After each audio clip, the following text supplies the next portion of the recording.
ਵਾਪਸ ਸਵਾਗਤ ਹੈ। ਇਹ ਲੈਕਚਰ ਨੰਬਰ 46 ਹੈ ਅਤੇ ਅੱਜ ਅਸੀਂ ਆਈਗਨ ਵੈਲਿਊ ਅਤੇ ਆਈਗਨ ਵੈਕਟਰ ਦੇ ਨਾਲ ਕੰਟੀਨਿਊ ਰੱਖਾਂਗੇ, ਜੋ ਲੀਨੀਅਰ ਅਲਜਬਰਾ ਵਿੱਚ ਇੱਕ ਹੋਰ ਬਹੁਤ ਮਹੱਤਵਪੂਰਨ ਟੌਪਿਕ ਹੈ।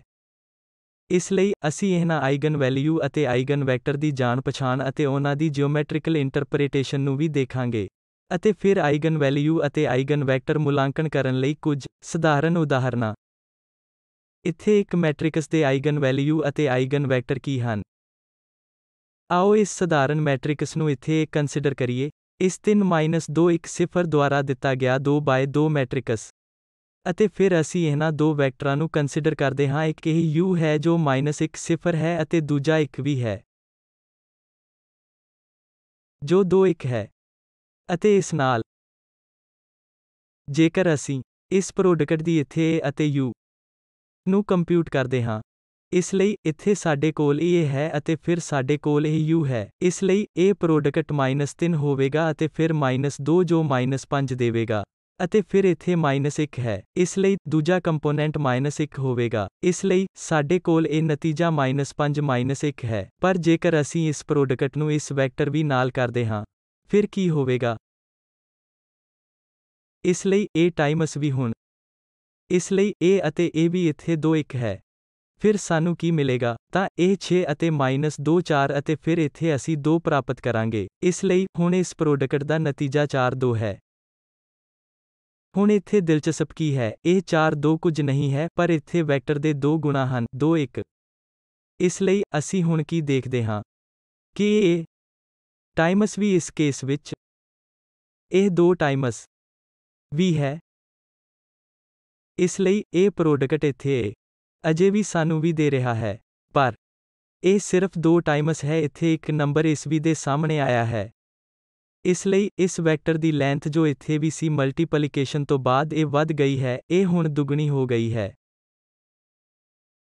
ਇਸ ਲਈ, ਇਹ ਬਿਲਕੁਲ ਉਹੀ ਪੁਆਇੰਟ ਹੈ ਜੋ ਸਾਨੂੰ ਆਈਗਨ ਵੈਲਿਊ ਅਤੇ ਆਈਗਨ ਵੈਕਟਰਾਂ ਦੀ ਇਸ ਜਾਣ ਪਛਾਣ ਵੱਲ ਲੈ ਜਾਵੇਗਾ। ਇਸ ਲਈ, ਜੇਕਰ ਅਸੀਂ ਇਹ ਜਿਓਮੈਟ੍ਰਿਕ ਤੌਰ ਤੇ ਦੇਖਦੇ ਹਾਂ, ਕੀ ਹੋ ਰਿਹਾ ਹੈ? ਇਸ ਲਈ, ਇੱਥੇ ਸਾਡੇ ਕੋਲ ਇਹ x ਧੁਰਾ ਅਤੇ y ਧੁਰਾ ਹੈ। ਇਸ ਲਈ, ਇਹ ਵੈਕਟਰ v, ਜੋ ਇੱਥੇ ਦਿੱਤਾ ਗਿਆ ਹੈ, ਬਿਲਕੁਲ ਇਹ 1 ਹੈ। ਅਤੇ ਫਿਰ ਇਸ ਪ੍ਰੋਡਕਟ ਦੇ ਬਾਅਦ ਇਹ ਵੀ ਇਹ ਸਿਰਫ 2 ਟਾਈਮਸ ਹੈ। ਇਸ ਲਈ, ਇਹ ਵੈਕਟਰ ਹੈ। a ਚੌੜਾਈ ਲੰਬਾਈ ਇਸ v ਦੀ ਇਸ ਲੈਂਥ ਤੋਂ ਦੁੱਗਣੀ ਹੈ। ਇਸ ਲਈ, ਸਾਡੇ ਕੋਲ ਇਹ ਵੈਕਟਰ a ਵੀ ਹੈ। ਕੀ ਦਿਲਚਸਪ ਹੈ ਕਿ a v ਅਤੇ v ਦੀ ਇੱਕੋ ਦਿਸ਼ਾ ਹੈ ਅਤੇ ਉਹਨਾਂ ਦੇ ਮਾਪ ਵੱਖਰੇ ਹਨ। ਇਸ ਲਈ, ਇੱਥੇ ਹੁਣ ਇਹ ਮਲਟੀਪਲੀਕੇਸ਼ਨ ਤੋਂ ਬਾਅਦ, ਇਸ ਪਹਿਲੇ ਵੈਕਟਰ v ਦਾ ਦੁੱਗਣਾ ਹੈ। ਪਰ ਇਸ u ਵੈਕਟਰ ਦੇ ਮਾਮਲੇ ਵਿੱਚ, ਇਹ ਵੈਕਟਰ uc ਅਤੇ a ਟਾਈਮਸ u, ਇਹ 1 ਬਣ ਗਿਆ ਹੈ। ਇਸ ਲਈ, ਸਾਡੇ ਕੋਲ ਅਜਿਹਾ ਰਿਲੇਸ਼ਨ ਨਹੀਂ ਹੈ ਕਿ ਮਲਟੀਪਲੀਕੇਸ਼ਨ ਕਰਨ ਤੋਂ ਬਾਅਦ ਵੈਕਟਰ ਦਿਸ਼ਾਵਾਂ ਉਹੀ ਰਹਿੰਦੀਆਂ ਹਨ। ਸਾਡੇ ਕੋਲ ਹੁਣ ਇਹ u ਇੱਕ ਬਿਲਕੁਲ ਵੱਖਰਾ ਵੈਕਟਰ ਹੈ। ਇਸ ਲਈ, ਸਾਡੀ ਦਿਲਚਸਪੀ ਇਸ a ਨਾਲ ਇਹ u ਬਿਲਕੁਲ ਨਹੀਂ ਹੈ। ਸਾਡੀ ਦਿਲਚਸਪੀ ਅਜਿਹੇ ਵੈਕਟਰਾਂ ਲਈ ਹੈ, ਜਿਸ ਦੀ ਮਲਟੀਪਲੀਕੇਸ਼ਨ ਉਸ ਮੈਟ੍ਰਿਕਸ ਨਾਲ ਆਪਣੀ ਦਿਸ਼ਾ ਨਹੀਂ ਬਦਲਦੀ। ਇਹ ਮੂਲ ਵੈਕਟਰ v ਦੇ ਪੈਰਲਲ ਹੈ। ਅਤੇ ਇਹ ਉਹ ਹੈ ਜੋ ਅਸੀਂ ਲੱਭ ਰਹੇ ਹਾਂ ਅਤੇ ਇਹਨਾਂ ਨੂੰ ਅਸਲ ਵਿੱਚ ਆਈਗਨ ਵੈਕਟਰ ਕਿਹਾ ਜਾਂਦਾ ਹੈ ਅਤੇ ਇਹ ਸੰਖਿਆ ਜੋ ਇੱਥੇ ਆਈ ਹੈ ਜਿਸ ਨੂੰ ਆਈਗਨ ਵੈਲਿਊਜ਼ ਕਿਹਾ ਜਾਵੇਗਾ। ਇਸ ਲਈ, ਇਹ ਅੱਜ ਦੇ ਲੈਕਚਰ ਦਾ ਟੌਪਿਕ ਹੈ ਅਤੇ ਅਸੀਂ ਹੁਣ ਇਹਨਾਂ ਆਈਗਨ ਵੈਲਿਊਜ਼ ਅਤੇ ਆਈਗਨ ਵੈਕਟਰਾਂ ਬਾਰੇ ਵਿਸਥਾਰ ਵਿੱਚ ਥੋੜਾ ਹੋਰ ਜਾਵਾਂਗੇ। ਇਸ ਲਈ, ਇੱਥੇ ਗਣਿਤਿਕ ਰਸਮੀ ਪਰਿਭਾਸ਼ਾ, ਮੰਨ ਲਓ A ਸਕੁਏਅਰ ਮੈਟ੍ਰਿਕਸ ਹੈ। ਐਂਟਰੀਆਂ ਰੀਅਲ ਹੋ ਸਕਦੀਆਂ ਹਨ ਜਾਂ ਮੈਟ੍ਰਿਕਸ A ਦੀਆਂ ਐਂਟਰੀਆਂ ਕੰਪਲੈਕਸ ਹੋ ਸਕਦੀਆਂ ਹਨ। ਇੱਕ ਸਕੇਲਰ ਲੈਂਬਡਾ ਨੂੰ ਜੇਕਰ ਨਾਨ ਜ਼ੀਰੋ ਵੈਕਟਰ ਮੌਜੂਦ ਹੈ, ਤਾਂ A ਦੀ ਆਈਗਨ ਵੈਲਿਊ ਕਿਹਾ ਜਾਂਦਾ ਹੈ। ਹਾਂ, ਇਹ ਇੱਥੇ ਵੀ ਮਹੱਤਵਪੂਰਨ ਹੈ। ਨਾਨ ਜ਼ੀਰੋ ਵੈਕਟਰ, ਜੇਕਰ ਉੱਥੇ ਇੱਕ ਗੈਰ ਜ਼ੀਰੋ ਵੈਕਟਰ ਮੌਜੂਦ ਹੈ, ਜਿਵੇਂ ਕਿ A x ਲੈਂਬਡਾ x ਦੇ ਬਰਾਬਰ ਹੈ। ਇਸ ਲਈ, ਇਹ ਬਿਲਕੁਲ ਉਸੇ ਤਰ੍ਹਾਂ ਦੇ ਪੈਰਲਲ ਹੈ ਜੋ ਅਸੀਂ ਪਿਛਲੀਆਂ ਉਦਾਹਰਨਾਂ ਵਿੱਚ ਦੇਖਿਆ ਹੈ। ਇਸ ਲਈ, ਜੇਕਰ ਸਾਡੇ ਕੋਲ ਅਜਿਹਾ ਵੈਕਟਰ x ਹੈ ਜਿਸ ਦਾ ਮਲਟੀਪਲੀਕੇਸ਼ਨ ਇਸ ਦਿੱਤੇ ਮੈਟ੍ਰਿਕਸ A ਨਾਲ, ਇਹ x ਕੁਝ ਵੀ ਨਹੀਂ ਹੈ ਪਰ ਲੈਂਬਡਾ ਟਾਈਮ x ਹੈ, ਅਤੇ ਇਹ ਲੈਂਬਡਾ ਕੁਝ ਸਕੇਲਰ ਹੈ, ਕੁਝ ਰੀਅਲ ਨੰਬਰ ਜਾਂ ਇੱਕ ਕੰਪਲੈਕਸ ਸੰਖਿਆ। ਇਸ ਲਈ ਇੱਥੇ ਇਹ x ਲੈਂਬਡਾ x ਦੇ ਬਰਾਬਰ ਹੈ। ਇਹ ਇੱਕ ਬਹੁਤ ਮਹੱਤਵਪੂਰਨ ਇਕੁਏਸ਼ਨ ਹੈ ਜਿਸ ਬਾਰੇ ਅਸੀਂ ਅੱਜ ਗੱਲ ਕਰਾਂਗੇ। ਇਸ ਲਈ ਇਹ ਹੁਣ ਇਸ ਆਈਗਨ ਵੈਕਟਰ ਦੀ ਪਰਿਭਾਸ਼ਾ ਹੈ। ਇਸ x ਨੂੰ ਆਈਗਨ ਵੈਕਟਰ ਕਿਹਾ ਜਾਂਦਾ ਹੈ ਅਤੇ ਇਸ ਲੈਂਬਡਾ ਨੂੰ ਆਈਗਨ ਵੈਲਿਊ ਕਿਹਾ ਜਾਂਦਾ ਹੈ। ਇਸ ਲਈ ਇਹ ਆਈਗਨ ਵੈਕਟਰ ਹੈ ਅਤੇ ਇਹ ਹਮੇਸ਼ਾ ਨਾਨ ਜ਼ੀਰੋ ਹੋਣਾ ਚਾਹੀਦਾ ਹੈ, ਨਹੀਂ ਤਾਂ ਸਿਫਰ ਹਮੇਸ਼ਾ ਸੰਤੁਸ਼ਟ ਰਹੇਗਾ। ਇਸ ਲਈ ਅਸੀਂ ਨਾਨ ਜ਼ੀਰੋ ਦੀ ਭਾਲ ਕਰ ਰਹੇ ਹਾਂ। ਇੱਥੇ ਵੈਕਟਰ ਜਿਸ ਨੂੰ ਆਈਗਨ ਵੈਕਟਰ ਕਿਹਾ ਜਾਂਦਾ ਹੈ ਅਤੇ ਇਸ ਨੂੰ ਆਈਗਨ ਵੈਲਿਊ ਕਿਹਾ ਜਾਂਦਾ ਹੈ। ਠੀਕ ਹੈ, ਇਸ ਲਈ ਹੁਣ ਵੈਕਟਰ x ਇਸ ਆਈਗਨ ਵੈਲਿਊ ਲੈਂਬਡਾ ਨਾਲ ਐਸੋਸੀਏਟਿਡ ਆਈਗਨ ਵੈਕਟਰ ਹੈ। ਅਤੇ ਹੁਣ ਦੋ ਮਹੱਤਵਪੂਰਨ ਨੁਕਤੇ ਜਿਓਮੈਟ੍ਰਿਕ ਤੌਰ ਤੇ ਜਿਨ੍ਹਾਂ ਦੀ ਮਦਦ ਨਾਲ ਅਸੀਂ ਪਹਿਲਾਂ ਹੀ ਦੇਖ ਚੁੱਕੇ ਹਾਂ। ਪਿਛਲੀ ਉਦਾਹਰਨ ਕਿ ਇੱਕ ਮੈਟ੍ਰਿਕਸ A ਦਾ ਇੱਕ ਆਈਗਨ ਵੈਕਟਰ ਇਸ Rn ਵਿੱਚ ਇੱਕ ਨਾਨ ਜ਼ੀਰੋ ਵੈਕਟਰ ਹੈ, ਜਿਵੇਂ ਕਿ ਇੱਥੇ ਵੈਕਟਰ x ਅਤੇ ਇਹ x ਪੈਰਲਲ ਹਨ। ਇਹ ਉਹ ਹੈ ਜੋ ਅਸੀਂ ਪਿਛਲੀ ਉਦਾਹਰਨ ਵਿੱਚ ਦੇਖਿਆ ਹੈ ਕਿ ਇਹ ਵੈਕਟਰ v ਅਤੇ ਵੈਕਟਰ a ਵੀ ਉਹ ਸਿਰਫ ਸਮਾਨਾਂਤਰ ਸਨ, ਲੈਂਥ ਵੱਖਰੀ ਸੀ। ਇਸ ਲਈ ਇੱਥੇ ਜਨਰਲ ਤੌਰ ਤੇ ਇਸ ਆਈਗਨ ਵੈਲਿਊ ਆਈਗਨ ਵੈਕਟਰ ਦਾ ਜਿਓਮੈਟ੍ਰਿਕਲ ਅਰਥ ਇਹ ਹੈ ਕਿ ਇਹ ਵੈਕਟਰ x ਅਤੇ ਇਹ x ਦੋਵੇਂ ਪੈਰਲਲ ਹਨ ਅਤੇ ਉਹਨਾਂ ਦਾ ਮੈਗਨੀਟਿਊਡ ਬਦਲ ਜਾਵੇਗਾ ਅਤੇ ਇਸ ਲਈ ਸਾਡੇ ਕੋਲ ਇਹ ਆਈਗਨ ਵੈਲਿਊ ਲੈਂਬਡਾ ਹੈ। ਬੀਜਗਣਿਤਿਕ ਤੌਰ ਤੇ ਇੱਕ ਆਈਗਨ ਵੈਕਟਰ x ਇੱਕ ਗੈਰ ਟ੍ਰੀਵੀਅਲ ਸੋਲਿਊਸ਼ਨ ਹੈ ਕਿਉਂਕਿ ਅਸੀਂ ਆਈਗਨ ਵੈਕਟਰ x ਨੂੰ ਲੱਭ ਰਹੇ ਹਾਂ ਜੋ ਕਿ ਨਾਨ ਜ਼ੀਰੋ ਹੈ। ਇਸ ਲਈ ਇਸ ਗੈਰ ਟ੍ਰੀਵੀਅਲ ਸੋਲਿਊਸ਼ਨ ਦਾ ਮਤਲਬ ਹੈ ਕਿਉਂਕਿ x ਸਿਫਰ ਦੇ ਬਰਾਬਰ ਹੈ ਹਮੇਸ਼ਾ ਇਸ ਇਕੁਏਸ਼ਨ ਨੂੰ ਸੰਤੁਸ਼ਟ ਕਰੇਗਾ। ਇਸ ਲਈ ਅਸੀਂ ਸਿਫਰ ਸੋਲਿਊਸ਼ਨ ਵਿੱਚ ਦਿਲਚਸਪੀ ਨਹੀਂ ਰੱਖਦੇ ਜਿਸ ਵਿੱਚ ਸਾਡੀ ਦਿਲਚਸਪੀ ਹੈ ਗੈਰ ਜ਼ੀਰੋ ਵਿੱਚ, ਭਾਵ ਇਸ ਇਕੁਏਸ਼ਨ x ਦਾ ਗੈਰ ਟ੍ਰੀਵੀਅਲ ਸੋਲਿਊਸ਼ਨ ਲੈਂਬਡਾ x ਦੇ ਬਰਾਬਰ ਹੈ। ਜਾਂ ਇਹ ਆਈਗਨ ਵੈਕਟਰ x ਇੱਥੇ ਇੱਕ minus lambda I the Nal space ਵਿੱਚ ਇੱਕ ਨਾਨ ਜ਼ੀਰੋ ਵੈਕਟਰ ਹੈ ਕਿਉਂਕਿ ਇਹ ਇਕੁਏਸ਼ਨ ਜੋ ਸਾਡੇ ਕੋਲ ਹੈ ਬਰਾਬਰ ਹੈ LA x ਲੈਂਬਡਾ x ਦੇ ਬਰਾਬਰ ਹੈ। ਇਸ ਲਈ ਇਹ x ਲੈਂਬਡਾ x ਦੇ ਬਰਾਬਰ ਹੈ ਜੋ ਅਸੀਂ ਕਰ ਸਕਦੇ ਹਾਂ ਇਸ ਲੈਂਬਡਾ x ਪਦ ਨੂੰ ਲੈਫਟ ਹੈਂਡ ਸਾਈਡ ਵੱਲ ਲਿਆਓ। ਇਸ ਲਈ ਸਾਡੇ ਕੋਲ ਪਛਾਣ ਮੈਟ੍ਰਿਕਸ ਦੇ ਨਾਲ ਇੱਕ ਮਾਈਨਸ A ਲੈਂਬਡਾ ਹੈ ਕਿਉਂਕਿ ਸਾਨੂੰ ਇਸ ਨੂੰ ਇਸ A ਤੋਂ ਸਬਟਰੈਕਟ ਕਰਨ ਦੀ ਲੋੜ ਹੈ। ਫਿਰ ਸਾਨੂੰ ਇਸ ਆਈਡੈਂਟਿਟੀ ਮੈਟ੍ਰਿਕਸ ਨੂੰ ਵੀ ਪੇਸ਼ ਕਰਨਾ ਹੋਵੇਗਾ ਅਤੇ ਫਿਰ x ਸਿਫਰ ਦੇ ਬਰਾਬਰ ਹੈ। ਇਸ ਲਈ ਅਸਲ ਵਿੱਚ ਅਸੀਂ ਕੀ ਲੱਭ ਰਹੇ ਹਾਂ? ਅਸੀਂ ਇਸ ਇਕੁਏਸ਼ਨ ਦੇ ਇਸ x ਗੈਰ ਟ੍ਰੀਵੀਅਲ ਨਾਨ ਜ਼ੀਰੋ ਵੈਕਟਰ ਹੈ ਸੋਲਿਊਸ਼ਨ ਲੱਭ ਰਹੇ ਹਾਂ। ਇੱਕ minus lambda I system of linear equations A minus lambda I x ਸਿਫਰ ਦੇ ਬਰਾਬਰ ਹੈ ਅਤੇ ਇਹ ਬਿਲਕੁਲ ਪਰਿਭਾਸ਼ਾ ਹੈ ਇਸ ਦੀ ਨਲ space A minus lambda I। ਇਸ ਲਈ ਇੱਥੇ ਮੈਟ੍ਰਿਕਸ ਇੱਕ ਮਾਈਨਸ ਲੈਂਬਡਾ I ਹੈ ਅਤੇ ਜੇਕਰ ਅਸੀਂ ਇਸ ਦੀ ਖਾਲੀ ਸਪੇਸ ਨੂੰ ਵੇਖਦੇ ਹਾਂ ਤਾਂ ਇੱਕ ਮਾਈਨਸ ਲੈਂਬਡਾ I। ਇਸ ਲਈ ਇਹ x ਵੈਕਟਰ ਜੋ ਅਸੀਂ ਲੱਭ ਰਹੇ ਹਾਂ ਵਿੱਚ ਹੈ ਇਸ matrix the Nal space A ਘਟਾਓ ਲੈਂਬਡਾ I। ਅਤੇ ਕਿਉਂਕਿ ਇਹ ਇੱਕ ਗੈਰ ਜ਼ੀਰੋ ਹੈ, ਮੇਰਾ ਮਤਲਬ ਹੈ ਕਿ ਨਲ ਸਪੇਸ ਵਿੱਚ ਵੀ ਇਹ ਹੈ ਇੱਕ ਸਿਫਰ ਵੈਕਟਰ ਹੈ ਪਰ ਅਸੀਂ ਵਿੱਚ ਨਾਨ ਜ਼ੀਰੋ ਵੈਕਟਰ ਲੱਭ ਰਹੇ ਹਾਂ ਇਸ ਦੀ ਖਾਲੀ ਥਾਂ ਵਿੱਚ। ਇਸ ਲਈ x ਇਸ A minus the Nal space ਵਿੱਚ ਨਾਨ ਜ਼ੀਰੋ ਵੈਕਟਰ ਵਿੱਚ ਹੈ ਲੈਂਬਡਾ I।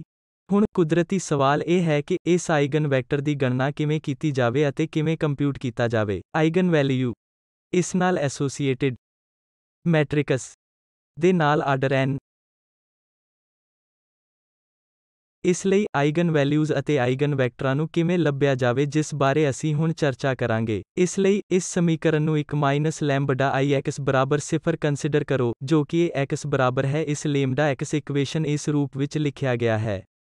ਅਤੇ ਇੱਥੇ ਦੋ ਅਗਿਆਤ ਹਨ। ਅਗਿਆਤ ਲੈਂਬਡਾ ਹਨ ਜੋ ਸਾਨੂੰ ਲੈਂਬਡਾ ਨੂੰ ਕੰਪਿਊਟ ਕਰਨ ਦੀ ਲੋੜ ਹੈ ਅਤੇ ਸਾਨੂੰ x ਦੀ ਗਣਨਾ ਕਰਨ ਦੀ ਲੋੜ ਹੈ। ਇੱਥੇ ਇਹ ਇੱਕ ਇਕੁਏਸ਼ਨ ਹੈ ਇੱਕ ਮਾਈਨਸ ਲੈਂਬਡਾ I x ਸਿਫਰ ਦੇ ਬਰਾਬਰ ਹੈ ਜਾਂ ਇਹ ਲੀਨੀਅਰ ਸਮੀਕਰਨਾਂ ਦੀ ਇੱਕ ਸਿਸਟਮ ਹੈ ਅਤੇ ਸਾਡੇ ਕੋਲ ਇਹ ਦੋ ਅਗਿਆਤ ਹਨ ਲੈਂਬਡਾ ਅਤੇ x। ਇਸ ਲਈ ਇਹਨਾਂ ਦੋ ਅਗਿਆਤ ਨੂੰ ਕੰਪਿਊਟ ਕਿਵੇਂ ਕਰਨਾ ਹੈ? ਇਸ ਲਈ ਉਹ ਅਗਿਆਤ ਇਸ ਮਾਈਨਸ ਇਕੁਏਸ਼ਨ ਨੂੰ ਸੰਤੁਸ਼ਟ ਕਰਦੇ ਹਨ ਇਹ ਮਾਈਨਸ ਲੈਂਬਡਾ I x ਸਿਫਰ ਦੇ ਬਰਾਬਰ ਹੈ। ਲੈਂਬਡਾ ਇੱਕ ਸਕੇਲਰ ਹੈ ਅਤੇ ਇਹ x ਇੱਕ ਵੈਕਟਰ ਹੈ ਜਿਸ ਦੇ ਹਿੱਸੇ ਇਸ n ਦੇ ਬਿਲਕੁਲ ਬਰਾਬਰ ਹੋਣਗੇ ਜੇਕਰ matrix A n cross n matrix ਹੈ। ਇਸ ਲਈ ਕੀ ਹੈ?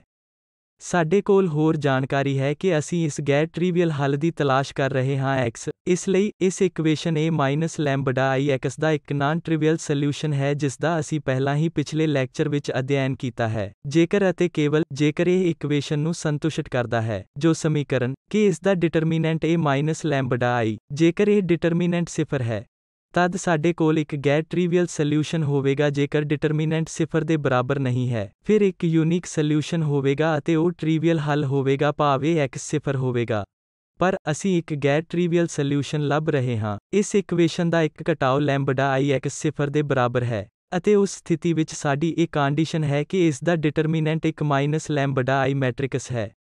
ਇਹ 0 ਹੋਣਾ ਚਾਹੀਦਾ ਹੈ। ਇਸ ਲਈ ਸਾਨੂੰ ਇੱਕ ਹੋਰ ਸ਼ਰਤ ਮਿਲੀ ਹੈ, ਜੋ ਸਾਨੂੰ ਘੱਟੋ ਘੱਟ ਹੁਣ ਇਸ ਕੰਡੀਸ਼ਨ ਵਿੱਚੋਂ ਕੁਝ ਪ੍ਰਾਪਤ ਕਰਨ ਲਈ ਅਗਵਾਈ ਕਰ ਰਿਹਾ ਹੈ ਜੋ ਇਹ ਮਾਈਨਸ ਲੈਂਬਡਾ i ਦਾ ਡਿਟਰਮੀਨੈਂਟ ਬਰਾਬਰ 0 ਹੈ। ਇਸ ਲਈ ਜਦੋਂ ਅਸੀਂ ਇਸ ਡਿਟਰਮੀਨੈਂਟ ਨੂੰ ਐਕਸਪੈਂਡ ਕਰਦੇ ਹਾਂ ਕਿਉਂਕਿ ਇਹ ਲੈਂਬਡਾ ਹੁਣ ਅਗਿਆਤ ਹੈ, ਇਹ ਦਿੱਤਾ ਗਿਆ ਮੈਟ੍ਰਿਕਸ ਹੈ ਅਤੇ i ਆਈਡੈਂਟਿਟੀ ਮੈਟ੍ਰਿਕਸ ਹੈ। ਇਸ ਲਈ ਇੱਥੇ ਇਹ ਲੈਂਬਡਾ ਅਣਜਾਣ ਹੈ। ਇਸ ਲਈ ਜਦੋਂ ਅਸੀਂ ਇਸ ਡਿਟਰਮੀਨੈਂਟ ਐਕਸਪੈਂਡ ਕਰਦੇ ਹਾਂ, ਡਿਟਰਮੀਨੈਂਟ ਕੁਝ ਵੀ ਨਹੀਂ ਹੁੰਦਾ। ਇਹ polynomial equation c0 lambda power n plus c1 lambda power n minus 1 ਅਤੇ ਇਸ ਤਰ੍ਹਾਂ cn ਇਹ ਗੁਣਾਂਕ ਹਨ ਅਤੇ ਇਹ ਹੋਣਗੇ ਕੁਦਰਤੀ ਤੌਰ ਤੇ ਦਿੱਤਾ ਜਾਂਦਾ ਹੈ ਜਦੋਂ ਇਹ ਦਿੱਤਾ ਜਾਂਦਾ ਹੈ। ਇਸ ਲਈ ਸਾਡੇ ਕੋਲ ਇਹ ਪੋਲੀਨੋਮੀਅਲ ਇਕੁਏਸ਼ਨ ਹੈ ਅਤੇ ਫਿਰ ਜੇਕਰ ਅਸੀਂ ਇਸ ਸਮੀਕਰਨ ਨੂੰ ਹੱਲ ਕਰਦੇ ਹਾਂ ਤਾਂ ਅਸੀਂ ਵੱਧ ਤੋਂ ਵੱਧ ਇਹਨਾਂ ਦੇ ਰੂਟ n ਇਸ ਇਕੁਏਸ਼ਨ ਦੇ ਰੂਟ ਪ੍ਰਾਪਤ ਕਰਾਂਗੇ ਜਿਸਦਾ ਮਤਲਬ ਹੈ ਲੈਂਬਡਾਸ ਦੇ n ਮੁੱਲ ਉਹ ਡਿਸਟਿੰਕਟ ਹੋ ਸਕਦੇ ਹਨ ਅਤੇ ਉਹ ਡਿਸਟਿੰਕਟ ਨਹੀਂ ਹੋ ਸਕਦੇ, ਉਹ ਰੀਅਲ ਹੋ ਸਕਦੇ ਹਨ, ਉਹ ਰੀਅਲ ਨਹੀਂ ਹੋ ਸਕਦੇ। ਇਸ ਲਈ ਇਸ ਸਮੀਕਰਨ ਦਾ ਹੱਲ ਜਿਸ ਨੂੰ ਕੈਰੈਕਟਰਿਸਟਿਕ ਇਕੁਏਸ਼ਨ ਕਿਹਾ ਜਾਂਦਾ ਹੈ, ਇਸ ਲਈ ਇਸ ਸਮੀਕਰਨ ਨੂੰ matrix A the characteristic equation ਕਹਿੰਦੇ ਹਨ। ਅਤੇ ਇਸ ਸਮੀਕਰਨ ਨੂੰ ਸੋਲਿਊਸ਼ਨ ਕਰਨ ਤੋਂ ਬਾਅਦ ਅਸੀਂ ਸੰਭਵ ਲੈਂਬਡਾ ਪ੍ਰਾਪਤ ਕਰ ਸਕਦੇ ਹਾਂ। ਇੱਕ ਵਾਰ ਜਦੋਂ ਸਾਡੇ ਕੋਲ ਲੈਂਬਡਾ ਇੱਥੇ ਆ ਜਾਂਦਾ ਹੈ ਤਾਂ ਸਾਡੇ ਕੋਲ ਇਹ equation A minus lambda i ਹੁੰਦਾ ਹੈ। x 0 ਦੇ ਬਰਾਬਰ ਹੈ ਅਤੇ ਹਰੇਕ ਲੈਂਬਡਾ ਲਈ ਅਸੀਂ ਇਸ ਦਾ ਸੋਲਿਊਸ਼ਨ ਲੱਭ ਸਕਦੇ ਹਾਂ। ਇੱਕ ਘਟਾਓ ਲੈਂਬਡਾ i x ਬਰਾਬਰ 0 ਹੈ ਅਤੇ ਨੋਟ ਕਰੋ ਕਿ ਸਾਡਾ ਲੈਂਬਡਾ ਜੋ ਸਾਨੂੰ ਮਿਲੇਗਾ ਇਸ ਕੰਡੀਸ਼ਨ ਨਾਲ ਕਿ ਡਿਟਰਮੀਨੈਂਟ 0 ਹੈ। ਇਸ ਲਈ ਕੁਦਰਤੀ ਤੌਰ ਤੇ ਸਾਨੂੰ ਇਸ ਦਾ ਨਾਨ ਟ੍ਰਿਵੀਅਲ ਸੋਲਿਊਸ਼ਨ ਮਿਲੇਗਾ A minus lambda i x ਬਰਾਬਰ 0 ਹੈ ਕਿਉਂਕਿ ਟ੍ਰਿਵੀਅਲ ਸੋਲਿਊਸ਼ਨ ਉਦੋਂ ਆਵੇਗਾ ਜਦੋਂ ਇਹ ਡਿਟਰਮੀਨੈਂਟ 0 ਦੇ ਬਰਾਬਰ ਨਹੀਂ ਹੁੰਦਾ ਪਰ ਸਾਡੇ ਕੋਲ ਹੈ। ਅਸੀਂ ਆਪਣਾ ਲੈਂਬਡਾ ਇਸ ਤਰ੍ਹਾਂ ਪ੍ਰਾਪਤ ਕਰਾਂਗੇ ਕਿ ਇਹ ਡਿਟਰਮੀਨੈਂਟ ਇੱਕ ਮਾਈਨਸ ਲੈਂਬਡਾ i 0 ਬਣ ਜਾਵੇਗਾ ਅਤੇ ਇਸ ਲਈ ਇਹਨਾਂ ਲੈਂਬਡਾ ਲਈ ਆਪਣੇ ਆਪ ਹੀ ਅਸੀਂ ਇਸ ਦਾ ਗੈਰ ਟ੍ਰਿਵੀਅਲ ਸੋਲਿਊਸ਼ਨ ਪ੍ਰਾਪਤ ਕਰ ਲਵਾਂਗੇ A minus lambda i x ਬਰਾਬਰ 0। ਇਸ ਲਈ ਇੱਥੇ ਇਸ ਕੈਰੈਕਟਰਿਸਟਿਕ ਇਕੁਏਸ਼ਨ ਦੇ ਰੂਟ ਹਨ ਨੂੰ ਬਿਲਕੁਲ ਆਈਗਨ ਵੈਲਿਊ ਕਿਹਾ ਜਾਂਦਾ ਹੈ ਕਿਉਂਕਿ ਇਹ ਲੈਂਬਡਾ ਆਈਗਨ ਵੈਲਿਊ ਹੈ। ਇਸ ਲਈ ਇੱਕ ਵਾਰ ਜਦੋਂ ਅਸੀਂ ਇਸ ਕੈਰੈਕਟਰਿਸਟਿਕ ਇਕੁਏਸ਼ਨ ਨੂੰ ਹੱਲ ਕਰਦੇ ਹਾਂ, ਅਸੀਂ ਸਾਰੇ ਆਈਗਨ ਵੈਲਿਊਜ਼ ਪ੍ਰਾਪਤ ਕਰਾਂਗੇ ਅਤੇ ਇਹਦੇ ਆਈਗਨ ਵੈਕਟਰ ਨੂੰ ਇਸ ਲੀਨੀਅਰ ਸਮੀਕਰਨ ਦੀ ਸਮਰੂਪ ਸਿਸਟਮ ਨੂੰ ਹੱਲ ਕਰਕੇ ਨਿਰਧਾਰਿਤ ਕੀਤਾ ਜਾ ਸਕਦਾ ਹੈ। ਇਸ ਦਾ ਮਤਲਬ ਹੈ ਕਿ ਇਹ ਮਾਈਨਸ A ਲੈਂਬਡਾ i x 0 ਦੇ ਬਰਾਬਰ ਹੈ। ਇਸ ਲਈ ਸਾਨੂੰ ਲੀਨੀਅਰ ਇਕੁਏਸ਼ਨ ਦੀ ਇਸ ਸਿਸਟਮ ਨੂੰ ਦੁਬਾਰਾ ਹੱਲ ਕਰਨ ਦੀ ਲੋੜ ਹੈ। ਇਸ ਲਈ ਇਸ ਲੈਕਚਰ ਦੀ ਸ਼ੁਰੂਆਤ ਤੋਂ ਲੀਨੀਅਰ ਅਲਜਬਰਾ ਵਿੱਚ ਮੈਂ ਰੇਖਿਕ ਸਮੀਕਰਨਾਂ ਦੀ ਇਸ ਪ੍ਰਣਾਲੀ ਤੇ ਵਾਰ-ਵਾਰ ਜ਼ੋਰ ਦੇ ਰਿਹਾ ਹਾਂ ਕਿਉਂਕਿ ਹਰ ਸਟੈਪ ਤੇ ਅਸੀਂ ਅੰਤ ਵਿੱਚ ਹੱਲ ਕਰ ਰਹੇ ਹਾਂ ਲੀਨੀਅਰ ਇਕੁਏਸ਼ਨ ਦੀ ਸਿਸਟਮ। ਇਸ ਲਈ ਇਹ ਹੁਣ ਬਹੁਤ ਮਹੱਤਵਪੂਰਨ ਹੈ ਅਤੇ ਇੱਥੇ ਇਸ ਲੈਂਬਡਾ ਦੇ ਹਰੇਕ ਵੈਲਿਊ ਲਈ ਸਾਨੂੰ ਹੱਲ ਕਰਨ ਦੀ ਲੋੜ ਹੈ ਇਕੁਏਸ਼ਨ ਦੀ ਸਿਸਟਮ। ਇਸ ਲਈ ਜੇਕਰ ਸਾਡੇ ਕੋਲ ਉਦਾਹਰਨ ਲਈ ਡਿਸਟਿੰਕਟ ਲੈਂਬਡਾ ਹਨ, ਇਸ ਲਈ ਹਰੇਕ ਲੈਂਬਡਾ ਲਈ ਇਸ ਲਈ ਸਾਨੂੰ 3 ਟਾਈਮਸ ਦੇ ਸਿਸਟਮ ਨੂੰ ਹੱਲ ਕਰਨਾ ਪਵੇਗਾ ਲੀਨੀਅਰ ਸਮੀਕਰਨਾਂ ਅਤੇ ਉਹ ਵੱਖ-ਵੱਖ ਸਮੀਕਰਨਾਂ ਹੋਣਗੀਆਂ ਕਿਉਂਕਿ ਸਾਡੇ ਕੋਲ ਵੱਖ-ਵੱਖ ਲੈਂਬਡਾ ਹਨ। ਇਸ ਲਈ ਇਹ ਮੈਟ੍ਰਿਕਸ ਵੱਖਰਾ ਹੋਣ ਜਾ ਰਿਹਾ ਹੈ ਅਤੇ ਅਸੀਂ ਵੱਖਰਾ ਪ੍ਰਾਪਤ ਕਰਾਂਗੇ ਆਈਗਨ ਵੈਕਟਰ। ਇਸ ਲਈ ਅਸੀਂ ਇਸ ਬਾਰੇ ਹੋਰ ਗੱਲ ਕਰਾਂਗੇ ਹੁਣ ਇਸ ਤੇ ਅਤੇ ਇਸ ਦੀ ਇਹ ਨਲ space A minus lambda i। ਇਸ ਲਈ ਨਲ ਸਪੇਸ ਦਾ ਮਤਲਬ ਇਹ xi ਹੈ ਅਤੇ ਜਿਸ ਵਿੱਚ 0 ਵੀ ਸ਼ਾਮਿਲ ਹੈ ਕਿਉਂਕਿ ਨਲ ਸਪੇਸ ਵਿੱਚ 0 ਵੀ ਸ਼ਾਮਿਲ ਹੋਵੇਗਾ। ਇਸ ਲਈ ਇੱਥੇ ਨਲ ਸਪੇਸ ਨੂੰ ਆਈਗਨ ਵੈਲਿਊ ਲੈਂਬਡਾ ਦੇ ਅਨੁਸਾਰੀ ਆਈਗਨ ਸਪੇਸ ਕਹਿੰਦੇ ਹਨ। ਇਸ ਲਈ ਨਲ ਸਪੇਸ ਵਿੱਚ ਕੀ ਹੈ? ਨਲ ਸਪੇਸ ਸਾਰੇ ਆਈਗਨ ਵੈਕਟਰਾਂ ਦੇ ਨਾਲ ਪਲੱਸ 0 ਵੈਕਟਰ ਨੂੰ ਲੈ ਕੇ ਜਾਂਦੀ ਹੈ ਕਿਉਂਕਿ 0 ਆਈਗਨ ਵੈਕਟਰ ਨਹੀਂ ਹੈ। ਇਸ ਲਈ ਇੱਥੇ ਨਲ ਸਪੇਸ ਵਿੱਚ ਜਿਸਨੂੰ ਆਈਗਨ ਸਪੇਸ ਵੀ ਕਿਹਾ ਜਾਂਦਾ ਹੈ, ਇਹ ਸਭ ਸ਼ਾਮਿਲ ਹੈ ਆਈਗਨ ਵੈਕਟਰ 0 ਸਮੇਤ ਵੈਕਟਰ ਕਿਉਂਕਿ 0 ਹੈ। ਕੁਦਰਤੀ ਤੌਰ ਤੇ ਇਸ ਦਾ solution A minus lambda i x 0 ਦੇ ਬਰਾਬਰ ਹੈ ਜਾਂ 0 ਨਲ ਸਪੇਸ ਵਿੱਚ ਹੋਵੇਗਾ। ਪਰ 0 ਆਈਗਨ ਵੈਕਟਰ ਨਹੀਂ ਹੈ ਕਿਉਂਕਿ ਆਈਗਨ ਵੈਕਟਰ ਨੂੰ ਅਸੀਂ ਗੈਰ 0 ਵਜੋਂ ਪਰਿਭਾਸ਼ਿਤ ਕਰਦੇ ਹਾਂ। ਨਾਨ 0 x ਇਸ ਇਕੁਏਸ਼ਨ ਦਾ ਨਾਨ ਟ੍ਰਿਵੀਅਲ ਸੋਲਿਊਸ਼ਨ। ਇਸ ਲਈ ਇੱਥੇ ਇੱਕ ਹੋਰ ਟਰਮੀਨੋਲੋਜੀ ਜੋ ਅਸੀਂ ਬਾਅਦ ਵਿੱਚ ਉਹ ਆਈਗਨ ਸਪੇਸ ਦੀ ਵਰਤੋਂ ਕਰ ਸਕਦਾ ਹੈ। ਇਸ ਲਈ ਆਈਗਨ ਸਪੇਸ ਕੁਝ ਵੀ ਨਹੀਂ ਹੈ ਪਰ ਇਹਨਾਂ ਸਾਰੇ ਆਈਗਨ ਵੈਕਟਰ ਦਾ ਸੈੱਟ ਹੈ 0 ਵੈਕਟਰ ਸਮੇਤ।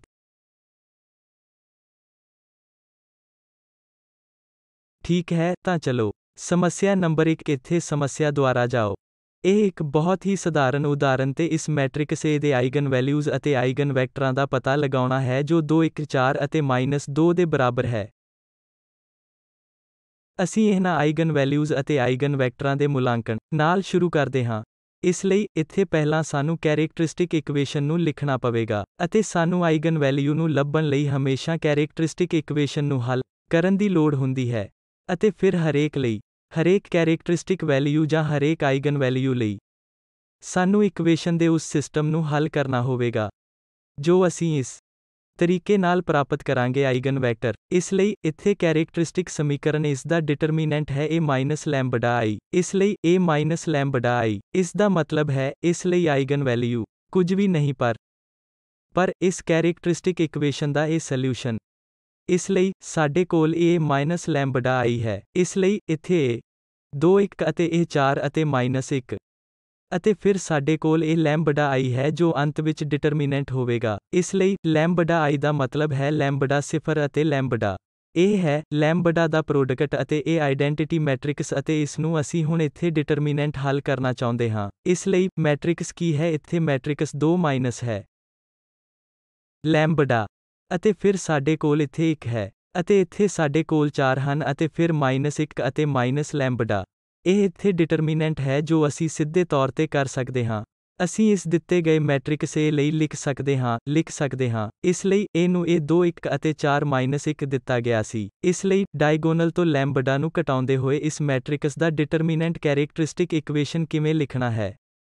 ਇਸ ਲਈ 1 ਘਟਾਓ ਲੈਂਬਡਾ I। ਇਸ ਲਈ ਇੱਥੇ ਡਾਇਗੋਨਲ ਤੋਂ ਲੈਂਬਡਾ ਸਾਨੂੰ ਇਹ 2 ਮਾਈਨਸ ਲੈਂਬਡਾ ਅਤੇ -1 ਮਾਈਨਸ ਲੈਂਬਡਾ ਮਿਲੇਗਾ 0 ਦੇ ਬਰਾਬਰ ਹੈ, ਅਤੇ ਹੁਣ ਇੱਥੇ ਇਸ ਪ੍ਰੋਡਕਟ ਦਾ ਡਿਟਰਮੀਨੈਂਟ ਵੈਲਿਊ ਹੈ। ਇਸ ਲਈ ਜੋ ਕਿ 2 ਮਾਈਨਸ ਲੈਂਬਡਾ ਹੋਵੇਗਾ, ਅਤੇ ਇਸ -1 ਮਾਈਨਸ ਲੈਂਬਡਾ ਨਾਲ ਗੁਣਾ ਕੀਤਾ ਗਿਆ, ਅਤੇ ਇਹ ਇੱਥੇ -4 ਹੈ 0 ਦੇ ਬਰਾਬਰ ਹੈ। ਇਸ ਲਈ ਅਸੀਂ ਇਹ ਪ੍ਰਾਪਤ ਕਰ ਸਕਦੇ ਹਾਂ ਇਹ ਪ੍ਰੋਡਕਟ ਜੋ ਘਟਾਓ 2 ਦੇਵੇਗਾ, ਅਤੇ ਫਿਰ ਇੱਥੇ 2 ਲੈਂਬਡਾ ਮਾਈਨਸ ਪਲਸ ਲੈਂਬਡਾ ਅਤੇ ਪਲਸ ਲੈਂਬਡਾ ਸਕੁਏਅਰ, ਅਤੇ ਫਿਰ ਸਾਡੇ ਕੋਲ -4 ਬਰਾਬਰ 0 ਹੈ। ਇਸ ਲਈ ਅਸੀਂ ਇੱਥੇ ਇਹ -6 ਪ੍ਰਾਪਤ ਕਰਦੇ ਹਾਂ। ਇਹ ਅਤੇ ਇਹ ਫਿਰ ਸਾਡੇ ਕੋਲ ਇਹ ਲੈਂਬਡਾ ਸਕੁਏਅਰ ਹੈ, ਅਤੇ ਫਿਰ ਸਾਡੇ ਕੋਲ ਮਾਈਨਸ ਲੈਂਬਡਾ ਹੈ।